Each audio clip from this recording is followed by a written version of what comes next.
Hello everyone, welcome back to the channel breaking news out of Eastern Europe, as Belarus faces one of the most serious internal crises in its modern history. Reports from Minsk indicate that elements of the Belarusian army have turned against the government, raising urgent questions over who truly controls the country. Tonight, according to early reports, several military units stationed near the capital have refused orders from the Central Command, claiming they no longer recognize the authority of President Alexander Lukashenko. Social media footage shows convoys of armored vehicles blocking key routes into Minsk, while government buildings remain surrounded by both loyalist and rebel forces. Witnesses in the city describe chaos and confusion. Streets are filled with checkpoints, gunfire has been heard near the Defense Ministry, and government communication lines appear to be disrupted. Some reports suggest that officers sympathetic to opposition movements have taken control of several bases in western Belarus. Though this information is still unconfirmed, Lukashenko has reportedly retreated to a secure location and released a statement accusing foreign powers of orchestrating a coup. He has called on loyal security forces to restore order immediately, warning that traitors will face harsh consequences. Meanwhile, civilians in Minsk are reacting with fear and uncertainty. Many are leaving the city for safer areas, while others remain in their homes barricading doors and windows. Traffic jams have formed as citizens attempt to flee, while emergency services struggle to maintain order amid growing unrest. Opposition leaders outside Belarus have issued statements declaring that the army revolt signals a potential turning point in the struggle for democracy. They are calling on citizens to remain peaceful but vigilant and to support the military units who have broken ranks from the regime. International reaction is immediate and intense. The European Union has called an emergency session urging calm and offering support for any peaceful transition of power. The United States has condemned any use of force against civilians while expressing concern over the loyalty of Belarusian forces and the potential for broader regional instability. Russian officials have also released statements emphasizing the importance of stability and warning that any escalation near its borders could have serious consequences.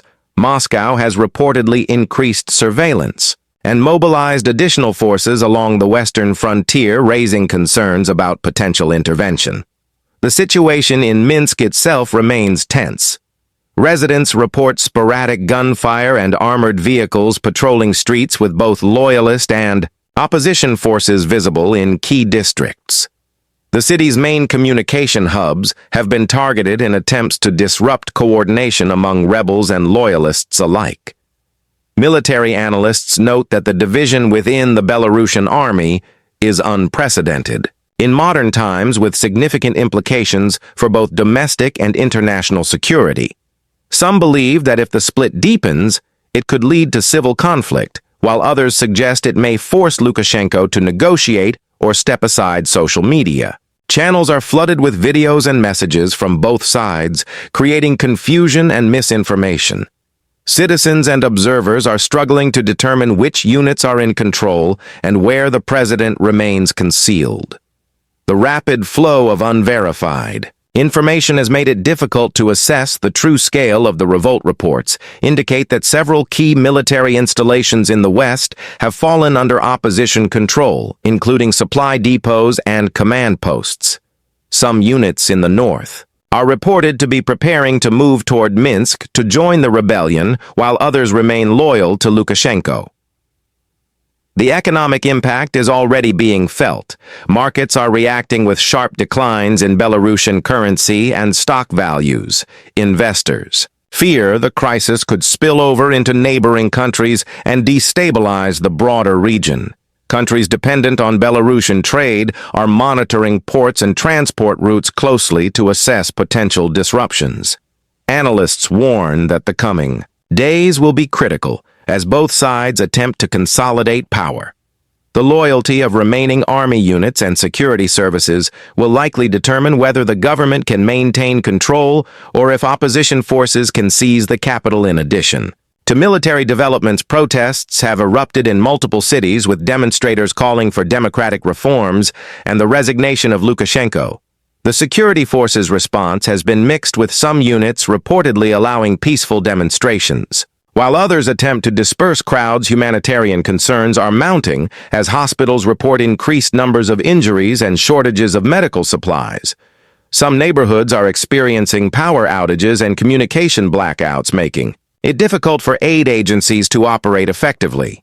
The international community is preparing contingency plans.